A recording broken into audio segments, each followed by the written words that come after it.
Yang kedua, salawat serta salam kita aturkan kepada junjungan Nabi besar Nabi Agung Nabi Muhammad SAW. Semoga kita mendapat syafaat di yaumul akhir nanti. Yang terhormat Bapak Abdullah Afandi selaku pemateri kajian pada pagi hari ini. Yang terhormat Ketua Umum PDIPM Sragen. Ya, saya sayangi seluruh pengurus PDIPM Sragen. Dan tak lupa yang terakhir yang saya sayang dan saya banggakan seluruh pelajar-pelajar sekabupaten Sragen dimanapun berada. Perkenalkan, nama saya Anindya yang akan memandu kajian online PDIPM Sragen. Pada pagi hari ini tema kajian kita adalah seberapa pentingnya Muhammadiyah di Indonesia. Apa saja peranannya? Kemerdekaan,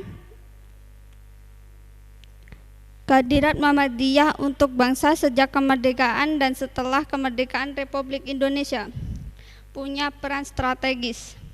Hal itu disebutkan Haidar Nasir, Ketua Umum Pimpinan Pusat Muhammadiyah, dalam tablik akbar online Universitas Muhammadiyah Surakarta bertemakan peran Muhammadiyah untuk bangsa.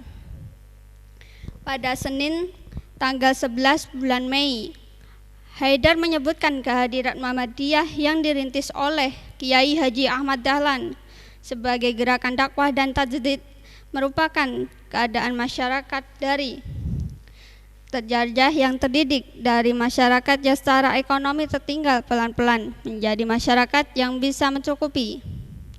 Materi selengkapnya akan disampaikan oleh Bapak Abdullah Afandi. Sebelum itu saya akan membacakan kurikulum vitae dari beliau.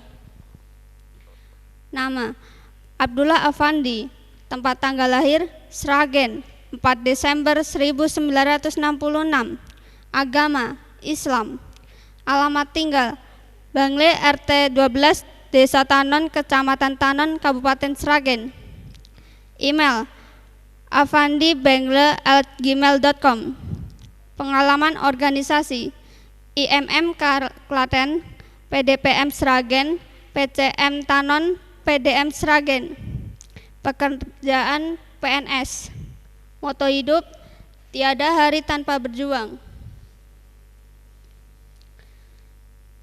Untuk teman-teman jika ada yang ingin ditanyakan bisa komen di kolom komentar.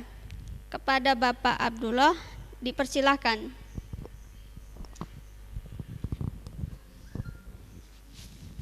Assalamualaikum warahmatullahi wabarakatuh.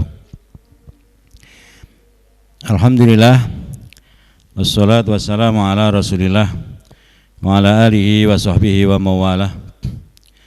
Allahumma akrim hadhil ummatal muhammadiyah bijamili awaidika fit daraini ikraman liman ja'altaha min ummatihi sallallahu alaihi wasallam. Rabbana atina fid dunya hasanah wa fil akhirati hasanah wa qina adzabannar. Amin ya rabbal alamin. Adik-adikku, khususnya pimpinan daerah IPM Kabupaten Sragen dan umumnya adik-adikku semuanya sebangsa dan setanah air, khususnya di Kabupaten Sragen. Terima kasih yang pertama kami ucapkan karena pada pagi hari ini kita diberi kesempatan untuk bisa menyampaikan beberapa hal penting berkaitan dengan peranan Muhammadiyah di Indonesia. Alhamdulillah, para generasi muda sudah memikirkan tentang apa peranan Muhammadiyah di Indonesia ini, atau seberapa pentingkah Muhammadiyah di Indonesia, seberapa pentingnya Muhammadiyah di Indonesia ini.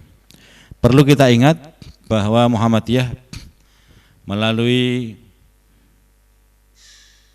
musyawarahnya yang tertinggi, yaitu Muktamar dan Tanwir, Muhammadiyah sudah memutuskan bahwa Indonesia itu sebagai Darul Ahdi Wasyahadah. Itu artinya bahwa Muhammadiyah menjadikan Negara Kesatuan Republik Indonesia ini sebagai dar, sebagai rumah, sebagai tempat tinggal, Darul Ahdi, tempat tinggal didasarkan dengan perjanjian luhur. Perjanjian luhur bangsa Indonesia pada tahun 1945 itu dianggap sebagai perjanjian yang sangat kuat, Darul Ahdi. Muhammadiyah ikut mendirikan NKRI tersebut, Negara Kesatuan Republik Indonesia tersebut. Pada saat itu banyak tokoh Muhammadiyah ikut serta melahirkan Negara Kesatuan Republik Indonesia. Alhamdulillah diteruskan dengan wasyahadah. Muhammadiyah memandang setelah Negara Kesatuan Republik Indonesia lahir tidak begitu saja berjalan dengan baik tanpa harus kita isi dengan kegiatan pembangunan yang kita jalankan. Maka Muhammadiyah memandang penting setelah merdeka itu harus disebut wasyahadah, harus ikut serta dalam mengisi kemerdekaan, menyaksikan kemerdekaan ini dengan diisi kegiatan-kegiatan. Nah, di Muhammadiyah sudah kita ketahui di situ ada majelis, lembaga, dan juga ortum. Majelis ada banyak sekali, semua kehidupan ada di situ, berkaitan dengan sosial, budaya, dan juga teknologi dan sebagainya ada dalam Majelis Muhammadiyah. Lembaga juga begitu, di situ banyak lembaga-lembaga yang baru muncul ada di Muhammadiyah, baik di pusat, di wilayah, daerah sampai ranting. Dan alhamdulillah Muhammadiyah tidak hanya di Indonesia, tapi juga sampai ke luar negeri. Karena prinsip-prinsip apa yang dibuat oleh Muhammadiyah itu ternyata bersifat universal. Maka tidak aneh ada cabang Mesir, cabang Australia, cabang Amerika dan lain-lain. Muhammadiyah bisa hidup di sana, mengembangkan sayapnya. Jadi Islam yang universal, rahmatan lil alamin, betul-betul dijalankan oleh Muhammadiyah. Begitupun juga di Indonesia, apalagi di Indonesia, jelas orang Muhammadiyah tidak perlu menyuarakan dengan keras tentang bahwa Muhammadiyah itu NKRI. Jelas NKRI itu buatan Muhammadiyah. Jadi peranan Muhammadiyah di Indonesia ibarat petani dengan padi yang ditanam itu. Yang ditanam itu adalah Negara Kesatuan Republik Indonesia, Muhammadiyah adalah petaninya.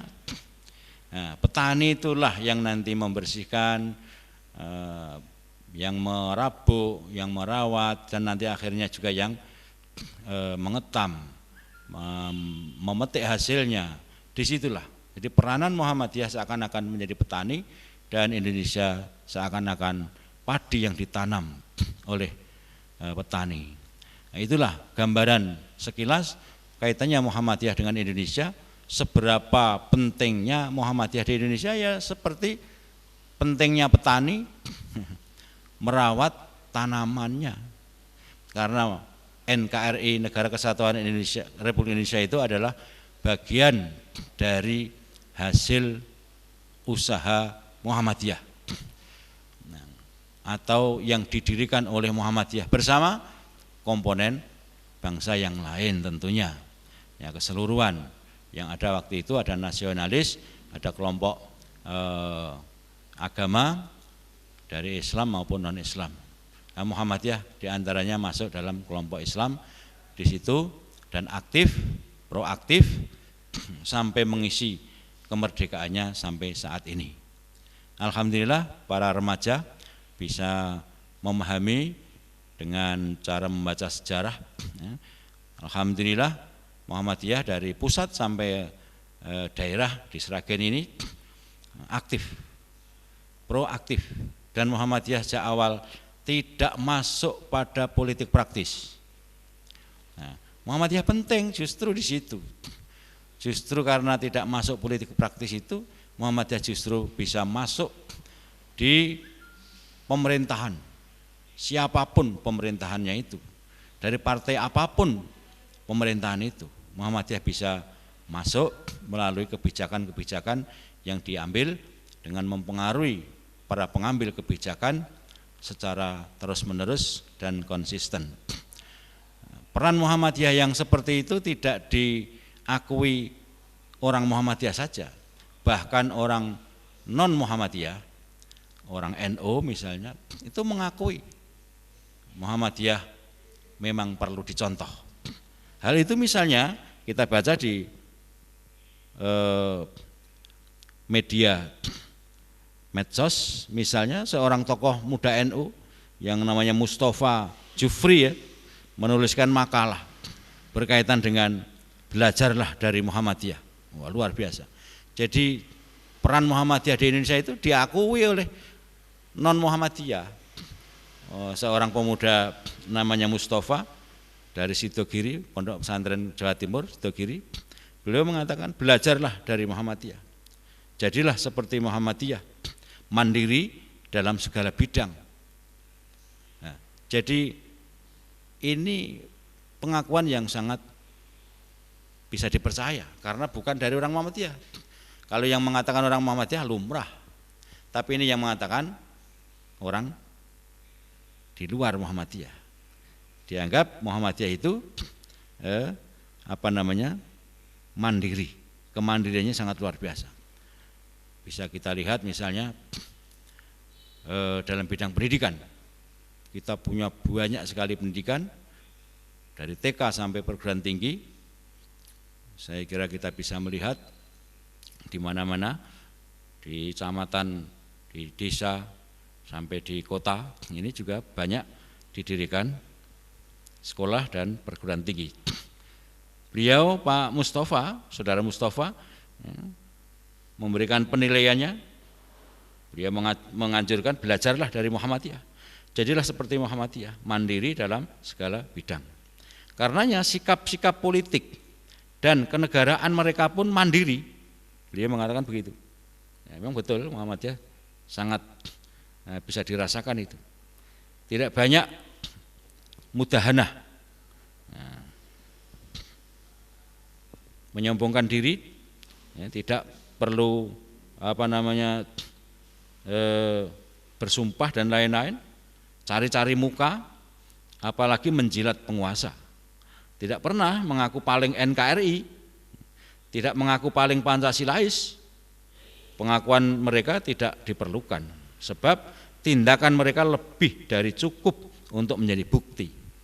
Jadi Muhammadiyah memberi bukti dengan tindakan-tindakan nyata, bukan dengan ucapan-ucapan, dengan kalimat-kalimat, bukan. Tidak mengatakan NKRI harga mati di mana-mana, tetapi Muhammadiyah sudah sejak sebelum kemerdekaan. Muhammadiyah mati-matian bagaimana mengentaskan kemiskinan, bagaimana mengentaskan kebodohan, memerangi kebodohan dengan membangun sekolah-sekolah dan lain-lain, sehingga Muhammadiyah tidak perlu membuktikan dengan kata-kata lagi. Sekarang kita buktikan dengan tindakan nyata.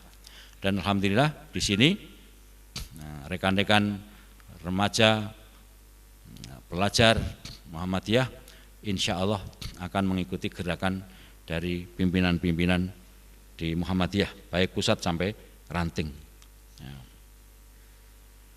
Dikatakan oleh Mas Mustafa ini, Muhammadiyah selalu bisa diharapkan. Bahkan saat revolusi jilbab di era Orde Baru, saat siswa-siswa berjilbab begitu didiskriminasi, sekolah-sekolah Muhammadiyah lah yang menampung mereka. Jadi ketika dulu mungkin anak adik-adik tidak merasakan, saya dulu merasakan di Orde Baru Pakai jilbab itu sesuatu yang sangat sulit. Dulu dilarang oleh pemerintah. Ada larangan, pakaian anak sekolah nggak boleh pakai jilbab itu ada. Dan itu berat. Alhamdulillah Muhammadiyah dengan sikapnya yang kokoh kuat, anak-anak Muhammadiyah di sekolah-sekolah Muhammadiyah pakai jilbab. Anak-anak Islam kalau sekolah di Muhammadiyah pakai jilbab. Kalau di sekolah negeri dulu nggak boleh pakai jilbab. Nah, itu sangat berat. Muhammadiyah dikucilkan seakan-akan. Tetapi dengan istiqomah anak-anak Muhammadiyah yang masuk di sekolah Muhammadiyah itu pakai jilbab dan akhirnya sekarang menjadi umum. Di semua sekolahan hampir semuanya pakai jilbab, tidak masalah. Itu adalah sebagian di antara sikap yang diambil oleh Muhammadiyah sangat mandiri. Ya. Ketika itu suatu ajaran Islam dilaksanakan dengan konsisten, insya Allah itu yang benar. Pancasila itu yang pertama itu ketuhanan yang Maha Esa, artinya kita harusnya mendidik anak-anak itu berketuhanan yang Maha Esa. Artinya memiliki Tuhan, mentaati apa yang diperintah Tuhan, Allah yang Maha Esa, itulah yang benar. Tidak pakai sesuatu yang tidak pakai jilbab misalnya, justru itu yang tidak dianjurkan. Ya, Allah menganjurkan kepada para wanita itu pakai jilbab. Nah, untuk anak-anak diberi pelajaran, pembelajarannya mulai anak-anak. Tidak harus setelah tua baru pakai, tidak, tetapi mulai dari anak-anak kita memakai jilbab, anak-anak putri. Nah, di Muhammadiyah itu bisa berjalan. Kasus Suyono misalnya, yang dulu di Klaten itu dizalimi, tapi Muhammadiyah karena punya sikap yang mandiri bisa memberi bantuan hukum pada Suyono yang dizalimi itu. Dianggap teroris, tapi sebenarnya tidak. Setelah dibantu dari advokat dari Muhammadiyah, akhirnya benar ada yang dizalimi. Muhammadiyah berani dalam hal seperti itu, enggak masalah. Saudara Mustafa menyampaikan lagi bahwa Muhammadiyah pula yang advokasi kasus penistaan agama oleh Ahok baru saja kemarin itu. Muhammadiyah memberikan advokasi. Jadi jalurnya itu jalur hukum, tidak jalur kekerasan saja. Muhammadiyah membiasakan untuk menggunakan jalur hukum. Siapapun yang dianggap salah berdasarkan hukum. Ya, Muhammadiyah pula yang menempuh jalur hukum beserta elemen lainnya dalam hal Ahok tersebut. Muhammadiyah pun banyak mengajukan judicial review atas undang-undang yang merugikan rakyat. Nah ini termasuk yang terakhir, yaitu undang-undang yang menghebohkan para pekerja itu. Muhammadiyah juga memilih jalur hukum. Usulan-usulan Muhammadiyah kepada pemerintah juga secara terbuka, akhirnya nanti menggunakan jalur hukum dan lain sebagainya. Jadi wasyahadah, bagaimana Muhammadiyah mengisi kemerdekaan ini dengan cara yang dibenarkan, cara yang elegan, ya, insya Allah cara yang paling baik. Ya. Tidak dengan kekerasan, dengan persenjataan, revolusi fisik, enggak. Muhammadiyah dengan menggunakan cara yang santun, cara ilmu. Muhammadiyah memegang teguh bagaimana Muhammadiyah ini untuk mengisi kemerdekaan tadi atau wasyahadah tadi, yaitu dengan cara tajdid. Bagaimana sesuatu itu bisa selalu up to date. Jadi Muhammadiyah dengan menggunakan cara tajdid, Muhammadiyah insya Allah akan up to date, akan selalu mengikuti perkembangan zaman, karena Muhammadiyah memiliki sikap tajdid. Nah, tidak sesuatu itu berhenti, tidak, tapi Muhammadiyah selalu mengikuti perkembangan zaman, sehingga insya Allah Muhammadiyah ini akan diikuti di zaman apapun. Dulu pernah tajdid Muhammadiyah itu ditentang oleh sebagian orang Islam, misalnya tentang kiblat. Ditentang dulu, tapi sekarang diikuti setelah 1 abad. Sekarang ini mungkin tajdid Muhammadiyah ditentang, misalnya pengharaman rokok. Sekarang ini mungkin banyak orang yang menentang Muhammadiyah, tapi setelah 1 abad lagi mungkin mereka nanti akan mengikuti Muhammadiyah. Sebagaimana dulu mereka menentang hisab, sekarang semua orang menggunakan hisab. Sama dengan dulu orang menentang pelurusan kiblat, sekarang semua ikut cara Muhammadiyah itu menggunakan kiblat sebagai cara untuk sholat, ya, dengan cara modern. Ya. Muhammadiyah tajdid sudah benar. Insya Allah sampai kiamat Muhammadiyah akan up to date, tidak akan berhenti Muhammadiyah. Dan dalam kenyataan banyak gerakan-gerakan yang dulu bersama Muhammadiyah, misalnya Taman Siswa membuat sekolah-sekolah, tapi sekarang mana? Di sini mungkin nggak ada, di Sragen sekolah Taman Siswa itu. Yang ada justru Muhammadiyah up to date. Muhammadiyah selalu tajdid tadi, sehingga gerakannya insya Allah akan diikuti oleh kelompok-kelompok, gerakan-gerakan organisasi yang lain. Saya kira pengantarnya itu saja. Jadi bagaimana Muhammadiyah peranannya di Indonesia, seberapa pentingnya Muhammadiyah di Indonesia. Insya Allah kalau saya gambarkan, ya pentingnya seperti petani dengan tanamannya. Muhammadiyah itu penanam, Indonesia itu yang ditanam. Muhammadiyah yang melahirkan, Indonesia yang dilahirkan. Sehingga peranan Muhammadiyah sangat urgen, sangat penting, sangat vital. Dan Muhammadiyah sudah melahirkan tokoh-tokoh yang legendaris. Siapa yang tidak mengenal Soekarno? Beliau kader Muhammadiyah. Siapa yang mengenal Soeharto? Beliau bibit Muhammadiyah. Siapa yang enggak mengenal Sudirman, Panglima Besar Jenderal Sudirman? Beliau guru Muhammadiyah. Siapa yang enggak mengenal Ki Bagus Hadikusumo? Beliau ketua Muhammadiyah ketika tahun 1945 Indonesia lahir. Nah ini sangat banyak sekali para tokoh, para pejuang, para pendiri Republik ini yang berasal dari Muhammadiyah. Saya kira demikian, ada kurangnya mohon maaf, bisa diteruskan tanya jawab. Billahi taufiq wal hidayah. Assalamualaikum warahmatullahi wabarakatuh.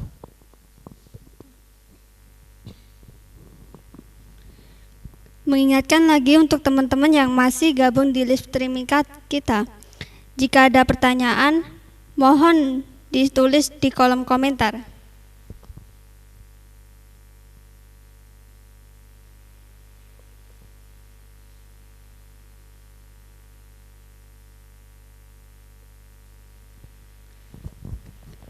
Ini ada pertanyaan yang pertama. Setelah diketahui ternyata Muhammadiyah sangat penting untuk Indonesia, lantas bagaimanakah menurut Bapak dengan pendapat yang mengatakan bahwa Muhammadiyah kekurangan dai atau kader untuk penerus Muhammadiyah ke depan? Ya, makasih. Pertanyaan yang sangat bagus. Ada anggapan Muhammadiyah kekurangan dai. Ya mungkin anggapan itu bisa benar, bisa salah. Benarnya memang kalau anggapan dai itu hanya orang yang pandai berbicara, pandai mengolah kata, pandai membuat wacana-wacana, mungkin itu betul. Ya, karena Muhammadiyah memang kekurangan itu. Orang-orang yang mengolah kata-kata, wacana dan lain-lain mungkin agak kekurangan. Mubalek misalnya itu mungkin agak kekurangan. Tetapi kita yakin bahwa dai itu tidak hanya orang berbicara. Bahkan dalam kalimat yang terkenal, ucapan yang paling mengena itu justru tindakan. Jadi lisanul hal afsahu min lisanil maqal. Lisanul hal, bahasa tindakan, bahasa perbuatan itu lebih jelas, afsah, lebih jelas min lisanil maqal dibandingkan bahasa ucapan. Ya, jadi itu. Jadi bisa jadi begitu. Jadi dakwah tidak mesti dengan ucapan. Muhammadiyah dakwahnya sejak awal berdirinya itu lebih condong pada perbuatan. Bahkan Kiai Dahlan dulu mengajarkan surat Al-Maun dengan berkali-kali, mereka sudah hafal, mereka sudah bisa menggunakan ayat surat Al-Maun itu untuk sholat. Ketika sholat membaca surat Al-Maun biasa, tetapi maksudnya tidak hanya untuk itu. Maksudnya pelajaran Kiai Dahlan agar surat Al-Maun itu dilaksanakan, dipraktekkan dengan menolong orang-orang yang miskin, papa. Ya. Jadi ayat itu hendaknya dilaksanakan. Jadi pelaksanaan itu akan lebih baik. Jadi contoh tindakan itu lebih diutamakan di Muhammadiyah. Jadi kalau mengajar anak sholat tidak perlu memerintahkan dengan ucapan, tetapi memberi contoh. Sholat seperti ini, anak diajak sholat itu seperti ini. Setiap sholat berjamaah seperti ini. Tidak usah kamu sholat ini sudah waktunya sholat. Itu bukan utama, itu bisa saja silahkan, tapi itu tidak hal utama. Kadang anak itu malah nggak mau kalau diperintah seperti itu karena orang tuanya nggak mau sholat. Orang tuanya nggak ikut jamaah, tapi memerintahkan anak untuk jamaah, yaitu dakwah yang muspro dengan kalimat. Jadi saya juga membenarkan Muhammadiyah kekurangan dai, tapi dai dengan kata-kata, dai dengan lesan memang kurang. Tapi dai dengan lesanul hal tadi, dengan tindakan, dengan contoh teladan, dengan membuat amal usaha Muhammadiyah, itu insya Allah Muhammadiyah tidak kekurangan. Coba di mana saja, di TK ada, di SD ada, di SMP ada, SMA ada, perguruan tinggi ada, pondok pesantren juga ada, TPA ada. Nah, untuk anak-anak yatim piatu, nah, kita punya tempat untuk mereka. Nah, kita punya PKU, kita punya pondok pesantren. Jadi kalau mengapa Muhammadiyah tidak menggunakan kata-kata, karena sudah terlalu banyak tindakannya. Mengapa Muhammadiyah tidak mengikut demo misalnya, karena orang Muhammadiyah itu sudah bekerja di itu sudah banyak sekali kegiatannya, sehingga untuk mengatakan dengan kata-kata itu sudah berkurang. Nah, sudah berkurang. Jadi ketika kita sudah cukup dengan tindakan, maka ucapan menjadi berkurang. Berbeda dengan tindakannya sedikit, biasanya ucapannya banyak. Nah, Muhammadiyah tidak. Muhammadiyah tindakannya banyak, ucapan sedikit. Dakwah dengan ucapan mungkin hanya sedikit, tetapi tindakan insya Allah banyak. Nah, coba perhatikan di Muhammadiyah, nanti kebanyakan kan amal usaha. Nah itu, bandingkan dengan yang lain, banyak ucapan, demonstrasi macam-macam, lalu tindakannya mana? Buat toko saja kadang-kadang tidak bisa. Ya itu. Memang tindakan itu bagian dakwah dari Muhammadiyah. Dan terbukti sejak 1912 atau 1330 Hijriah sampai sekarang 1442 Hijriah, itu sudah 108 tahun Masehi, 111 tahun Hijriah. Wah, ini luar biasa, masih eksis. Kalau misalnya Bapak pendidikan itu mestinya, kalau menurut saya kok ya Kiai Dahlan, karena perguruan tingginya aja berapa, SLTA-nya berapa, SMP berapa, SD berapa, MI berapa, TK ribuan. Itu Bapak pendidikan itu seharusnya, tapi sudah dipilih oleh pemerintah Indonesia Kiai Hajar Dewantara, ya tidak masalah. Ya, itu. Tapi kenyataan sekarang, misalnya di Sragen ada berapa itu yang dicipta oleh Kiai Hajar Dewantara di sini? Nah, misalnya tidak untuk mengecilkan, tapi kenyataan di Indonesia khususnya di Sragen saja berapa banyak itu sekolah Muhammadiyah dan berapa banyak dari taman siswa misalnya. Nah ini perlu kita lihat saja. Kalau menurut kami kok masih banyak di Muhammadiyah, walaupun saya orang Muhammadiyah bukan berarti ngapik-ngapik, tapi di luar juga diakui. Ya, mestinya itu jadi Kiai Dahlan itu yang jadi pelopor pendidikan di Indonesia. Mestinya. Ya, tapi itu pemihaan dari pemerintah, dipersilakan aja, nggak masalah juga. Kita nggak perlu pengakuan seperti itu. Kita lillahi ta'ala dalam tanda petik dalam berjuang itu. Nanti yang diharapkan hanya di akhirat, bukan di Indonesia, bukan dari pemerintah atau bukan untuk politik. Jadi Muhammadiyah tidak masuk politik di sini. Kita beramal bukan untuk menjadi bupati, untuk menjadi gubernur, bukan untuk jadi presiden. Tapi kalau jadi gubernur, jadi presiden nggak apa-apa juga. Tapi tidak untuk itu tujuannya. Inilah bedanya Muhammadiyah tidak berpolitik. Amal usahanya tidak dalam rangka mencapai jabatan publik. Tapi memang perintah Allah karena agama lillahi ta'ala. Sebagaimana aum itu kan itu kan amal. Itu dasarnya ibadah. Segala tindakan kita dasar utamanya harus ibadah itu, bukan politik, bukan untuk jabatan tertentu, tapi ibadah, amal. U-nya itu usaha. Nah, silahkan, usaha itu profesional. Nah, bekerja dapat gaji, itu namanya usaha. Dasarnya profesional. Boleh dapat gaji. Silahkan kader-kader Muhammadiyah jadi guru dapat gaji, boleh. Sebagai pengusaha dapat gaji, boleh. Sebagai teknokrat silahkan dapat gaji, itu halal. Jadi usaha, jadi amal dan usaha itu filsafat tinggi itu. Amal, usaha, Muhammadiyah, aum itu. Jadi dari namanya aja sudah sangat nyata bahwa Muhammadiyah mementingkan aktivitas, bukan mementingkan wacana. Nah, itu. Maka di situ pengaruhnya mungkin sampai kitab dan buku-buku di Muhammadiyah itu sedikit, karena Muhammadiyah mementingkan action usaha, action amal perbuatan, bukan wacana. Terima kasih. Mungkin ada lagi yang lain.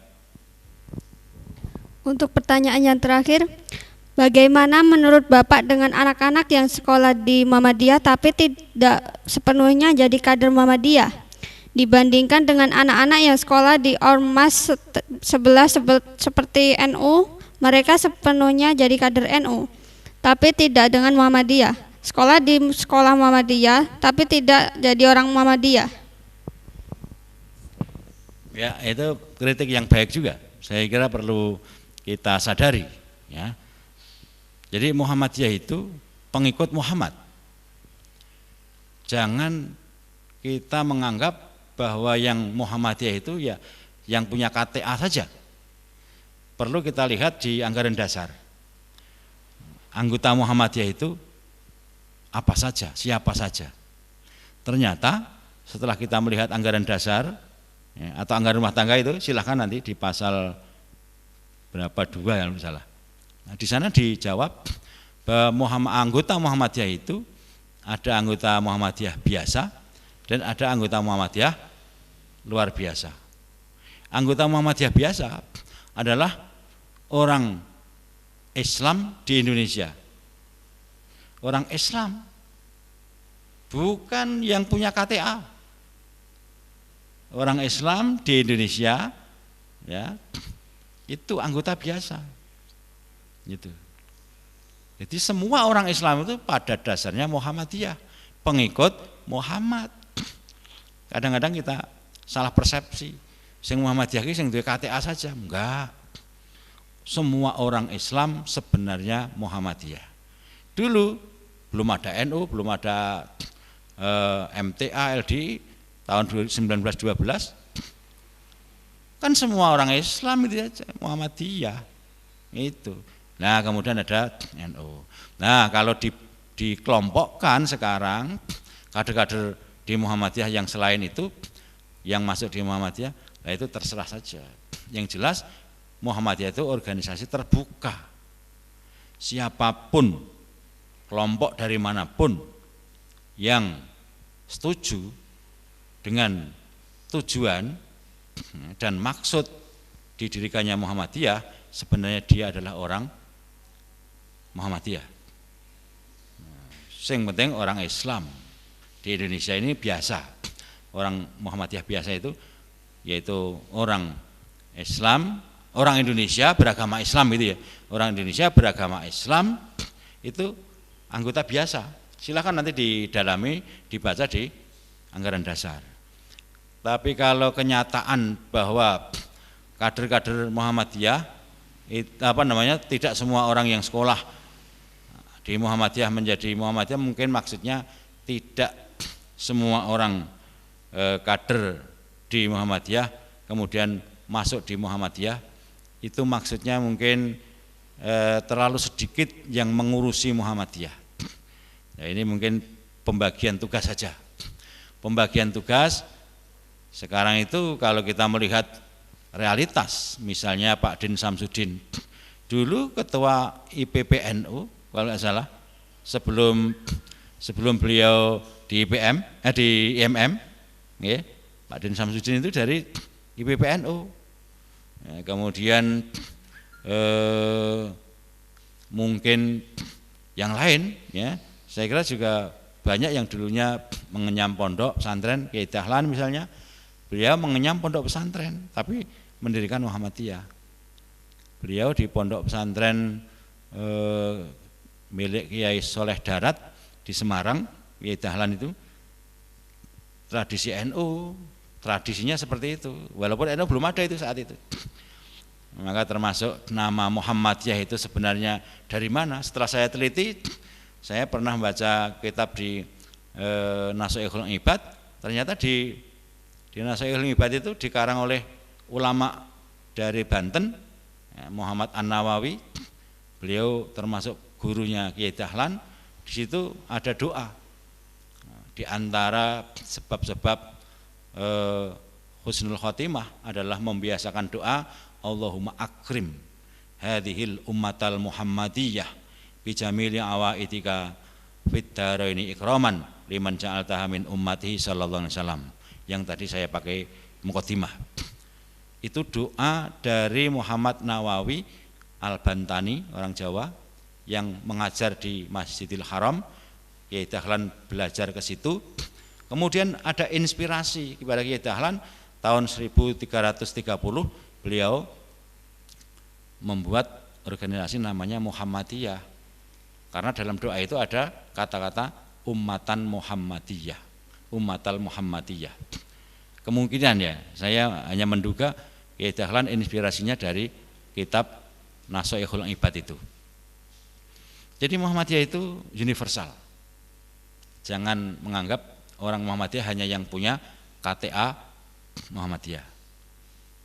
Di luar itu bahkan ada penelitian di Wuluhan Jawa Timur, kelompok-kelompok Muhammadiyah itu ada yang Muhammadiyah Al-Ikhlas, ada Muhammadiyah Kiai Ahmad Dahlan, ada Muhammadiyah Nasionalis, ada Muhammadiyah Marhainisme Muhammadiyah. Ada Al-Ikhlas, ada Kiai Dahlan, ada Muhammadiyah NU, MUNU, ada Munas, ada Marmut, ada 5. Marmut itu Marhainisme Muhammadiyah, Marmut, kelompok orang-orang yang abangan, enggak punya KTA, tapi mereka dulu pernah sekolah di TK Aisyah. Setelah itu SD mana terserah, setelah itu jadi pejabat. Ya, mereka menganggap saya juga orang Muhammadiyah. Dulu saya sekolahnya di TK Aisyah. Dengan cara seperti itu sudah Muhammadiyah. Mengikatkan diri dalam satu sekolahan tertentu milik Muhammadiyah, dia sudah sebagai warga Muhammadiyah. Karena dia cocok dengan maksud didirikannya Muhammadiyah itu. Bahkan dia membantu. Misalnya kalau IPM mengadakan kegiatan, ngider ke amplop, ngider ke permohonan itu biasanya senang itu. Pejabat dulu pernah di TK Aisyah jadi pejabat, dimintai bantuan senang. Dia itu warga Muhammadiyah. Jangan dianggap tidak Muhammadiyah. Oh dulu pernah di TK Aisyah. Nah itu saja. Jadi orang Islam ning dangtek salate, nah itu perlu dakwah. Nah itu saja. Jadi warga Muhammadiyah itu universal. Kita punya payung besar. Jadi sebagaimana penderitaan tadi, ada Al-Ikhlas, ada Kiai Dahlan, ada Munu, ada Munas, ada Marmut, ada 5. Itu. Jadi penelitian yang dari Pak Munir Mulhan di Wuhan Jawa Timur itu menyimpulkan orang Muhammadiyah itu ada 5 itu. Enak sing Muhammadiyah nganggo pokoke nek ra nganggo HPT ya tidak Muhammadiyah. Itu standar pertama memang itu sedikit itu. Mungkin sak kabupaten ini mung wong 100 sih gak enak ora sing. Ibadahnya nganggo HPT, apa-apa nganggo HPT. Kematian nganggo HPT dan sebagainya. Itu hanya 100-an mungkin sak Sragen itu sing iso berjalan. Nah, yang kedua yang Kiai Dahlan. Kiai Dahlan itu dulu dalam pelaksanaan ibadah itu masih banyak yang menggunakan cara-cara seperti orang NU. Misalnya tarweh itu dulu pakai 20 atau 23 dengan witir. Kemudian subuh itu juga ada kunutnya dulu sebelum tahun 30-an. Sebelum Majelis Tarsih ada. Setelah Tarsih ada kemudian diambil dalil-dalil yang lebih rajih, maka kemudian termasuk dalil untuk kunut itu tidak dipakai. Kan begitu. Padahal zaman Kiai Dahlan itu masih dipakai. Kunut misalnya, kunut yang ada sekarang tinggal kunut kunut berdiri dengan lama. Ya, berdiri dengan lama itulah kunut. Itu sampai Kiai Dahlan. Kemudian Munu itu orang Muhammadiyah tapi kebiasaan masih tahlilan, masih selapanan, masih memperingati 7 harian 40-an, ikut dengan masyarakat sekitar. Yang ketiga itu prosot lagi yaitu Munas, Muhammadiyah nasionalis. Muhammadiyah nasionalis ya sholatnya ya jarang-jarang. Kadang yang penting jadi pejabat. Nasionalisme lebih kental daripada Islamnya. Nah, yang terakhir itu marhainisme Muhammadiyah. Lagi belas gak tahu sholatnya mau setahun pisan boleh pas Idul Fitri atau Idul Adha begitu. Tapi dulu pernah di sekolah Muhammadiyah. Itu ya. Jadi mengenai kader ya kita memang kalau dikritik ya kita terima. Nah, dengan sambil memperbaiki kita berusaha bagaimana kita survive ke depannya. Muhammadiyah insya Allah tetap eksis. Terima kasih. Assalamualaikum warahmatullahi wabarakatuh. Alhamdulillahirrahmanirrahim. Kajian online PD IPM Sragen hari ini telah selesai. Semoga ilmunya bisa bermanfaat untuk kita semua. Sekian dari saya, apabila ada salah kata atau kurangnya kata mohon dimaafkan. Nun wal qalami wa may yasturun fastabiqul khairat. Wassalamualaikum warahmatullahi wabarakatuh.